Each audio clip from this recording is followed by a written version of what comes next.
Hi everyone, my name is Emily and I'm a youth services librarian at the Rock Island Public Library, and today's Manga Monday title is Demon Slayer, Kimetsu no Yaiba. So, if you're familiar with this series, you know the movie just came out. I saw it last weekend, and I guess this is a good news, bad news type of thing, but the good news is the next two movies that are going to kind of conclude the series, they're scheduled, basically, they're working on them. But we are going to have to wait until 2027 for the next movie, and then the last movie, I think, supposedly 2029.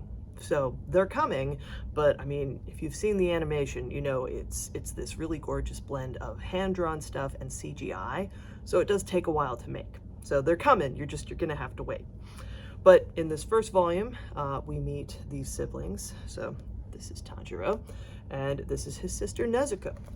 And when we first meet them, their father has passed away. So Tanjiro, he's working hard to kind of help support his family. He's the oldest kid in the family. And so what he does is every day, you know, he'll leave his siblings and his mom behind, go walk down the mountain where they live, and he'll go into town and he'll sell charcoal. Right from the start, though, Tanjiro says, our life isn't easy, but we're happy. And the thing you should know about him is he has a very keen sense of smell. The night this book begins, he's walking home, and an old man notices him. He says, oh, you can stay here. And Tanjiro's like, oh, I'm okay, you know, I've got a nose for trouble, I'll be fine. And the old man says, it's all right, you're welcome here. You don't want to run into any demons. Well, I mean, the old man's explaining you shouldn't walk around at night because there's demons out there. This is taking place in the Taisho era of Japan. So this is like beginning of the 20th century. And in this first chapter, in the very beginning of this book, Tanjiro doesn't really believe in demons at all, but he knows, okay, well, this old man, he doesn't have a family. He probably just wants somebody to kind of have dinner with him, and it's fine. I'll sleep here and I can walk home in the morning.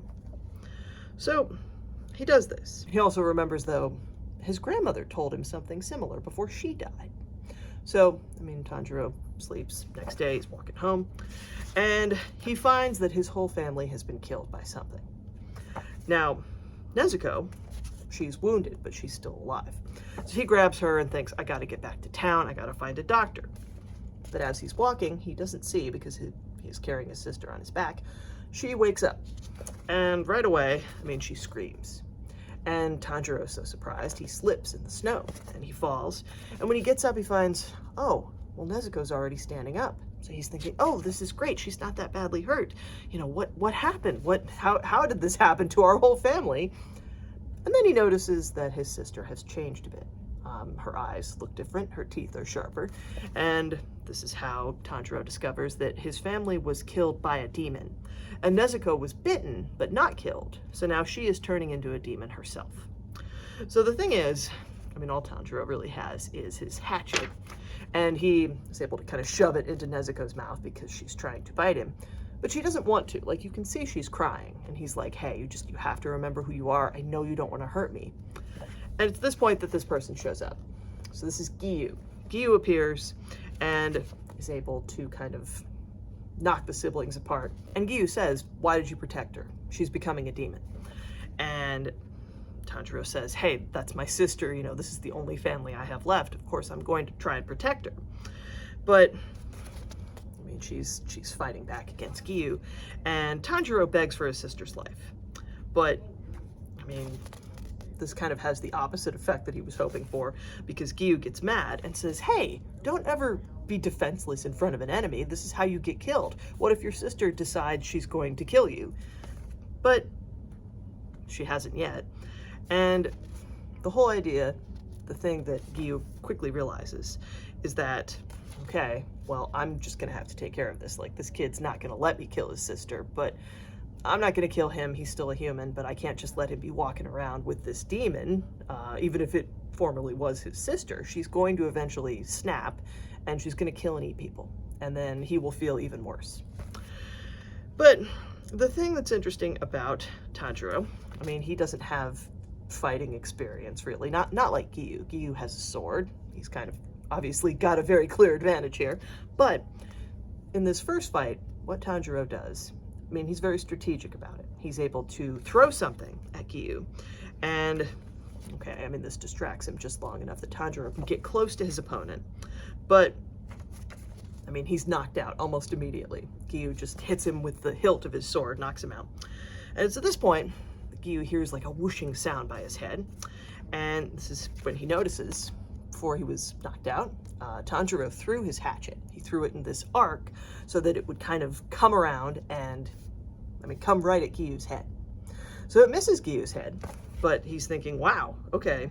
Just before he went behind the tree, he threw the rock, and then he was hidden at that moment, so he threw his hatchet. That was good. That was a good move. Okay, but at this point, Nezuko, she goes to check on Tanjiro, who is unconscious. He's laying in the snow. And then Giyu is surprised because he sees that Nezuko is not killing and eating her brother. She tries to protect him. And so Giyu thinks, okay, maybe these two are different. Maybe there's something that can be done in this situation. So Nezuko also gets knocked out by Giyu. And when the two wake up, Giyu's still there. And he explains, well, look, I've never heard of somebody coming back from being a demon. Once you're a demon, that's it. But the fact that your sister hasn't killed anybody yet makes this unique. You need to go find this old man. His name is Urokodaki. He can train you to fight demons. And also maybe he can help your sister. Because again, as long as she never tastes blood, as long as she never kills a person, well, she'll have the abilities of a demon, but she can maybe resist this. She can maybe sort of stop her own appetite from controlling her actions. So the siblings, they go, they travel, they find Urokodaki. And the rest of this first book is Tanjiro training to fight demons, and then going to a place where he's going to fight to prove that he's worthy of becoming a demon slayer. So that's this first volume. I will say the movie, you meet Tanjiro and Nezuko, but also other demon slayers who are trying to fight in the Infinity Castle of the title, because these demons have gathered there, and this opponent of the Demon Slayer core is trying to wipe them out. So if you like action, if you've not given the series a try, as I said at the start, you've got a lot of time before the next two movies kind of conclude the animated side of this. The rest of the manga is out though, and for a shonen series, it's only 23 volumes, so that's pretty compact. I at this point now, it's like, okay, I'm invested to the point I do plan to read the rest of this now. So if you're interested, check them out. We've got them all at the library. And thank you for watching. I will see you again soon.